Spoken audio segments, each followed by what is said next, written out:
What up, nerds? Welcome everyone to my first ever video guide for the Ranger Soulbeast, more specifically my Anti-Condi build for Gw2 World vs World. Recently there is a little bit of a Condi meta going on in World vs World, so I decided to make a build against it. It turned out to be pretty good, and over the past weeks I have received very positive feedback from the community. Some of you even asked for a little bit of a guide, so even though it's my first one, I hope it turned out decent enough and I could be of help to someone. The video is a little bit long, but not to worry, I'm leaving some timestamps here so you can skip to the part that you are interested in.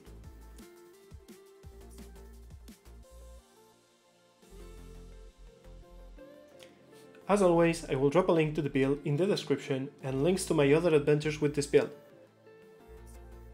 Number one on the list, and the most important one, it's how to stay alive. But the DPS doesn't do any damage. So, how do we stay alive? Really simple, honestly.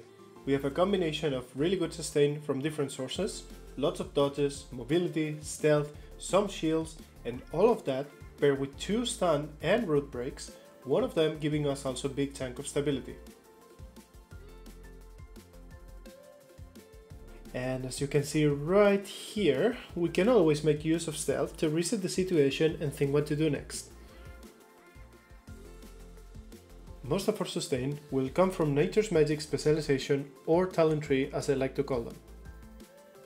We get multiple sources of healing, and thanks to lingering magic, our regeneration is 20% stronger, plus we get some concentration. We further combine this with rejuvenation and with invigorating bond. This means that every time we use the F3 skill on whatever pet that we are merged with, we will gain a bunch of boons like regen, protection, and vigor. You can combine that with spiritual reprieve, or the big heal as I like to call it, which is your F3 from your supportive pet when you are merged, giving us not only a massive heal, but tons of boons like regen, protection, vigor, fury, quickness, resistance, and so on. On top of all of that, we have our healing skill, which is burst stats. A big heal that also pulsates every second for 4 seconds, cleansing up to 2 conditions and healing us for its condition removed. Plus, thanks to evasive purity, every time we dodge, we remove a condition and heal from it. Add the high vigor uptime we get from multiple sources, and once you get the rhythm of the build, you have more than enough dodges, and now you can see why I call it Anti-Condi. Now let's talk about the stun breaks of the build. The first one, and the most important one, it's Dodge stats. This skill will reduce incoming condition damage, reduce incoming damage, gives us a big chunk of stability, 6 stacks, and on top of that it will cure Immobilize, which means no roots, shield, cripple, and stats.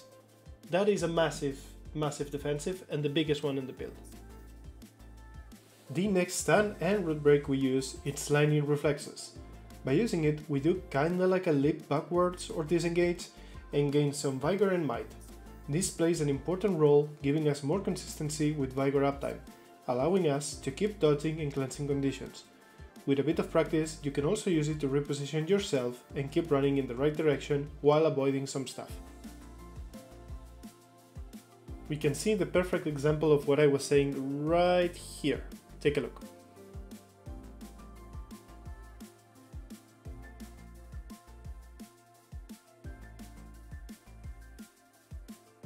And now I will talk about the talents in charge of the damage department.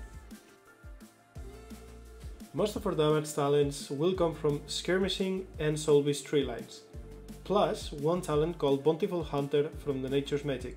That last one is giving us 1% strike damage per each boon active, which we will have tons of them most of the time. Thanks to skirmishing traits Tailwind and Fury's Grip, we get swiftness and fury when we swap weapons in combat. We also pick primal reflexes because, while it's not giving us damage directly, every time we evade an attack we gain vigor. Additionally, thanks to Strider's strength, we also get might when that happens. And on top of that, it's buffing our power stat by 120 plus another 120 if wielding a sword, which we do. Lastly, Vicious Quarry will basically make our crit stronger and more consistent. gonna give us Fury, Grand Ferocity, and also increase additional critical strike chance. So yeah, that's long story short, more consistency and stronger crits. And of course, the Soulbeast, the elite spec or talent tree that allows us to merge with their pets and have all that fun.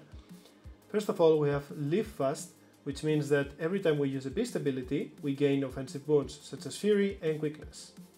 Then Fury Strength is going to make us deal increased strike damage when we have Fury, and don't worry, we will have it. Essence of Speed will make it so every time we gain Quickness, it will increase by 2 seconds the duration of other boons affecting us. This really complements the build as we have multiple sources of gaining that Quickness, and the most important part, the way it's built, we will have it when we need it. It's not like we need to think about it, don't worry, it's made so you will have it when you need it. Now, following the same line of logic, we have Twice as Vicious. Disabling a foe increases your damage and condition damage for a short duration. Same logic as before, you don't really need to think about it, it will proc when you need it, alongside Relic of Fireworks. I chose this relic because it felt really well with the build, it goes well with the flow, and it just works. Combine all of these things together and you get a massive burst. We are able to merge pets and play this cool mechanic of the Soulbeast thanks to Eternal Bond, which also applies a little bit of healing whenever we use a beast ability, a nice addition to the sustain of the build.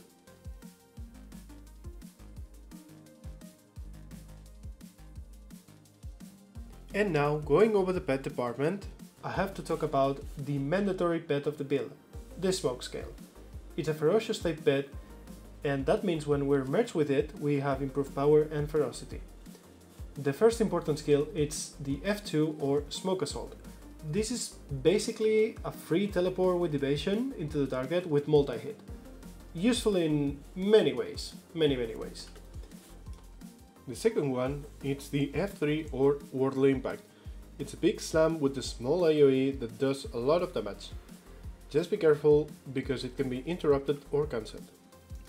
I really didn't want to mention the F1 because it's a short kick with a really short range, it cripples the enemy, does a little bit of damage, and while it used to be good to secure your F3s and some other mechanics, in reality it just feels super wonky, super slow to use, it's super short, most of the time you will miss it, so I don't really use it that much anymore. For the secondary pet, feel free to experiment and choose the one that fits your playstyle the most. However, after a lot of testing, the one I found out to be the best and the one that covers most scenarios and most matchups, it's the Supportive Owl. This little white fella, it's amazing. The F1 ability, it's called Swoop? Anyway, it is basically a really long leap that does some decent damage and apply vulnerability. It covers a lot of terrain and it's your best tool to either get away or close the gap if you need to. It is also a combo finisher leap, so you could drop the Smoke Cloud and proc stealth if you choose to. The F2, it's called Quickening Screech. It's gonna grant a nice duration of swiftness to nearby allies and remove movement impairing conditions. This means the cripple, the chill, and the immobilized. And the last one, the F3, we talked about before. It's a Spiritual Reprieve. It's basically a big heal, which is gonna give you regen, protection, vigor, fury, quickness, and resistance. It's just amazing. It's a oh shit button that also applies all of those boons, which will also in return give you damage. Yeah, it's very nice. Please keep in mind that one of the boons we get, and a very important one, it's quickness. Whenever we use our F3, we'll have a few seconds where our actions will be so quick. Use this to your advantage, both offensively and defensively. And now I will explain the weapon sets that I chose for this build. As for the weapon sets, it is true that the sword and the warhorse give you a lot of mobility and stealth and all of that, but they don't give you directly tankiness or healing. That's why we use the dual maces. Let's talk about how the dual maces play an important part on the counter engage or defenses of the build. First of all, let's explain its internal mechanic. By hitting your mace skills, you will ramp up nature strength, and when you reach 5 of them, all your mace skills will reset and you become green Jesus, giving you stability, more damage and extra healing. Pretty bonkers. Your number 2 will apply some healing and regen. Your number 3 will get you protection and stun the enemies. Your number 4 will get you barrier and stability, and your number 5 will daze the enemies. Please keep in mind that your number 5 is a tunnel skill and it highly benefits from doing it when you have quickness up. But don't worry, we'll talk about that later in the video. Now, when you add all of these things together, you can see how we are so durable and how we can turn around situations, as we've seen on this clip. Even though maces are supposed to be more defensive, they have a stun lock potential and they can one-shot almost anyone. And of course, we have the sword plus Warhorn, enabling that juicy mobility and burst. So right away from the sword, the number 2 is called Pounce. A short leap that deals more damage to disable, defiant or movement impaired foes, and we gain vigor if we hit the enemy. It has a combo leap finisher that, for the sake of keeping things simple, it just means that we can use this with our smoke cloud to enter stealth. As long as we're touching it within the animation, it will work. It's really easy to pull it off. It does a ton of damage though, so don't sleep on it trying to use it only for stealth. Number 3, it's Serpent Strike, a long leap to your target that cripples, and if the target is disabled, defiant or movement impaired, it will immobilize them for a short duration instead. Similar to Pounce, it deals tons of damage and it has the same combo finisher and mechanic. The difference is, it also comes with a short evade window, which gives it much more depth on how we can use the skill. A good example would be paying attention to important stuff that you might want to avoid and then pressing the button. We avoid damage in the process, we hit them hard, and on top of that, if we hit Serpent Strike first and then Pounce, we will proc extra damage. Number 4, it's Hunter's Call. It has a ton of range and it sends 16 bursts to the enemy, dealing a ton of damage and applying vulnerability stacks. This is the most important part of your burst enabler. Be careful though, because it can be whiffed by terrain, blocked, dodged, and so on, so make sure you pay attention before you press the button. Number 5, it's Call of the Wild. This will daze and weaken nearby enemies, grant you and your allies fury, might, and swiftness. This is also a combo finisher blast, which means you can use it to stealth once you use it with the smoke cloud from your smoke scale. This will apply stealth to yourself, your pet, and whoever ally is within the range. I will now go over the 2 peak damage cooldowns and then move on to the final part of the video with the baseline combos and rotations. The first one and the most famous one, it's Seek 'em. With massive range, this is a nightmare for anyone trying to stealth, as it will reveal them and preventing them from doing so for 6 seconds. This will give your active pet a massive damage and speed buff, and if we use it while merged, we get the same buff, but a little bit toned down. It's very important to note that once you press Seek 'em while unmerged, even if you merge afterwards, you won't get the damage buff. So if you do it that way, make sure it's because you want your pet out there doing the damage. Or you use it at the last second to prevent someone from stealthing. Otherwise, just merge first and then use it if you want the damage buff. Last but not least, One Wolf Pack. Long story short, your successful attacks will trigger a second strike while this is up. It lasts for 6 seconds with intervals of 1 second. It used to be much less, but it got a much deserved nerf. Even so, it's still super strong, and you want to use this skill with multi-hit attacks. Mainly the burst, Smoke Assault, which is your F2 when merged with the smoke scale, or the multi-hit effect from the Mace 5. Moving on into the final part of the video, a really quick showcase of the combos you should be practicing. I will now explain what the basic stealth opener should look like, plus the weapon swap and the mace reset. The first thing we want to do is drop the smoke cloud and use Call of the Wild to stealth. Then we will merge with our pet, send the bursts, and as we're sending them, we cast Seek 'em, One Wolf Pack, and we use Smoke Assault to close the gap. From there, you might want to use Worldly Impact into Serpent Strike into Pounce. Then we will swap weapons, start with number 3 on the mace, into number 5, into number 4, into number 2. Then we will get the reset and we just do that over again. Let's take a look. I feel furious.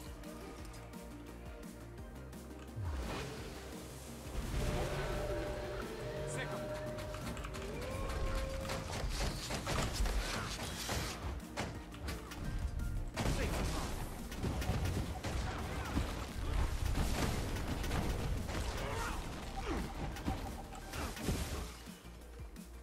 And that's a full combo.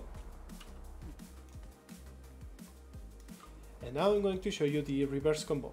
Let's not forget that you can unmerge from your pet to place the smoke cloud and re-stealth, and that's how you reset situations and stuff. Let's assume you've been fighting, you did your opener with your sword, and now you find yourself having used your mace skills and wanting to go back to sword, but at the same time you want to stealth. Well, it would be something like this. Blah blah blah blah blah, let's assume you've been fighting and so on. So you want to emerge, place this on the ground, swap into Call of the Wild, proc the days, use the curse, and move from there.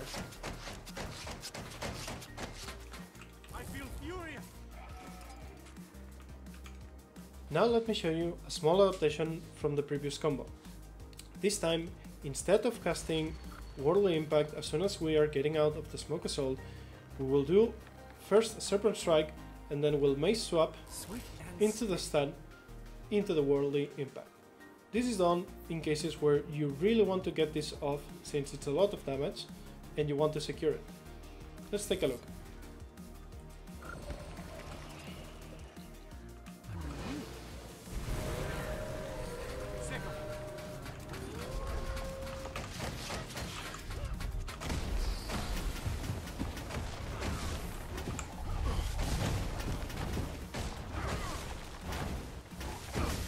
And there you have it.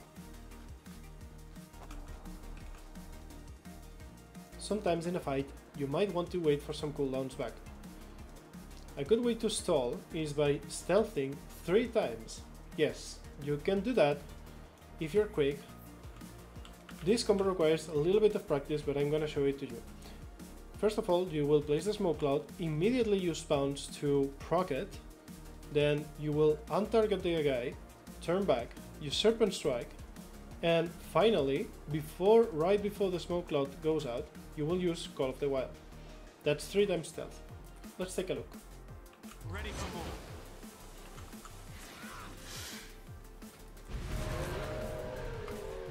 There we go. It's very important to note that the mace number 5 is very strong, but it's a very slow cast. That's why it's very important to use it right after we get quickness. Thankfully though, it falls within the flow of the build because we get weakness right after we use F3 from either of the pets and also after we disable a foe. So yeah, you don't need to think about it too much, but keep it in mind. And now you have all the information and a strong base for the Soulbeast. Of course, the players won't just stand here to get bonk for free, most of them anyway, but with this, the only thing left for you to do is to play around with it, find the rhythm of the build, and enjoy. And this is it, guys. I wanted to do a tips and tricks section, but the video is already way longer than I wanted or that I expected. And to be honest, most of those tips and tricks are situational and they will be different depending on the matchup and a lot of stuff. So you will find them eventually as you're playing, but on the meantime, please feel free to ask anything in the comments below and I will do my best to answer all of them. And I usually don't do this, but now I can fully understand why content creators ask for some love at the beginning or the end of the videos. Especially if they're making video guides, they're extremely time consuming, tough to make, and more so if this is not your main job. In my case, I know it is far from perfect, and I apologize for some things that I might be missing or things that might be annoying. I do have a full-time job and I've been slammed with work for the past 2 months. Add that to the fact that it's my first ever video guide, and well, let's just say it is far from what I envisioned initially. Having said that, I am very open to criticism and I welcome it. Please let me know stuff that you liked or disliked, things that you would change, and so on. Anything, honestly. I want to keep learning and growing, and the best way to do it is listening to all of you guys. With that out of the way, I hope it was useful for some of you, and I hope you liked it, and see you on the next one. Thanks for watching and thanks for joining. Cheers!